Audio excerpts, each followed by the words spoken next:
Hi అండి, నమస్తే. Welcome to Sai Annapurna kitchen. ఈరోజు మనం మురగాయ చికెన్ చేయబోతున్నామండి. ముందుగా చికెన్ శుభ్రంగా కడుక్కొని పసుపు వేసుకోవాలి. అలాగే సరిపడంత సాల్ట్ కూడా వేసుకోవాలి. ఒక స్పూన్ అల్లం వెల్లుల్లి పేస్ట్ కూడా వేసుకోవాలండి. అలాగే ఒక స్పూన్ చికెన్ మసాలా కూడా వేసుకోవాలి.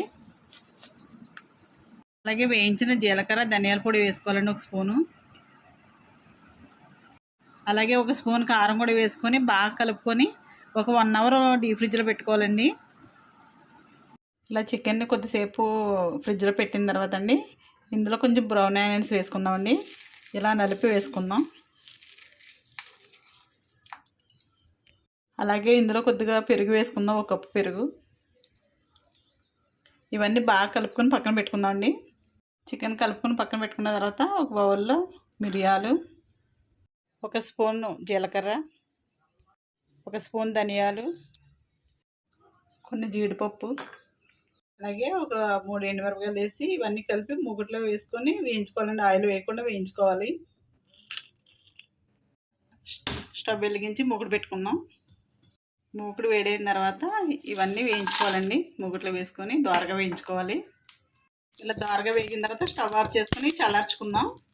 అన్నీ చల్లారిన తర్వాత మిక్సీ జార్ తీసుకొని అందులో పౌడర్ చేసుకుందాం. ఫస్ట్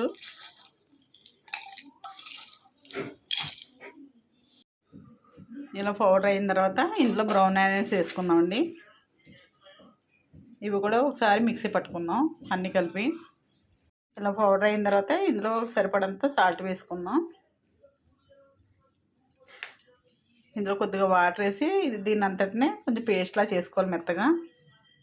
స్టవ్ వెలిగించుకొని మూకుడు పెట్టుకొని ఆయిల్ వేసుకుందామండి. ఇలా ఆయిల్ అంతా వేడైన తర్వాత మనం మిక్సీలో పట్టుకున్నాం కదా మసాలా వేసుకొని వేయించుకోవాలండి. ఇలా మసాలా అంతా బాగా వేగిపోయిన తర్వాత మ్యాగ్నేట్ చేసుకుని చికెన్ వేసేసుకుందాం.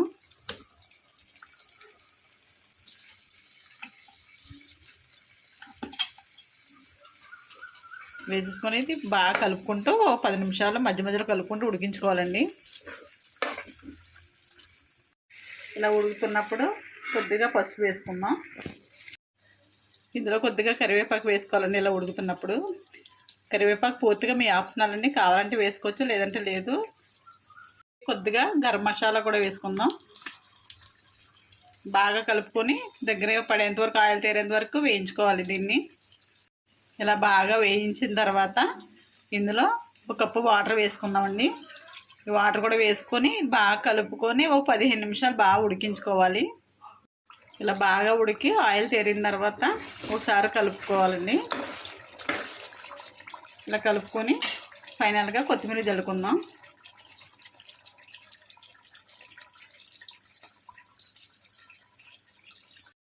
కర్రీ రెడీ అయిపోయిందండి. వేరే బౌల్లో తీసేసుకుందాం.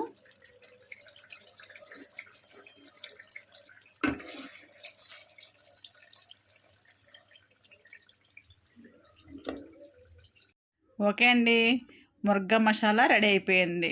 హైదరాబాద్లో ఎంతో ఫేమస్గా రెడీ చేస్తున్న ఈ ముర్గా మసాలా చాలా టేస్టీగా ఉంటుందండి. ఇది రోటీస్లోకి, పుల్కాల్లోకి, బిర్యానీ, రైస్ అన్నిట్లో కూడా చాలా అంటే చాలా టేస్టీగా ఉంటుంది. ఇలా ఇదే ప్రాసెస్తో మీరు కూడా ట్రై చేయండి. ఎలా ఉందో మాకు కామెంట్స్ చేసి చెప్పండి. ఓకే అండి, ముర్గా మసాలా రెడీ అయిపోయింది. ఈ వీడియో కనుక నచ్చినట్లయితే లైక్ చేయండి, షేర్ చేయండి, కామెంట్ చేయండి. మా ఛానల్ని సబ్స్క్రైబ్ చేయండి. Thank you.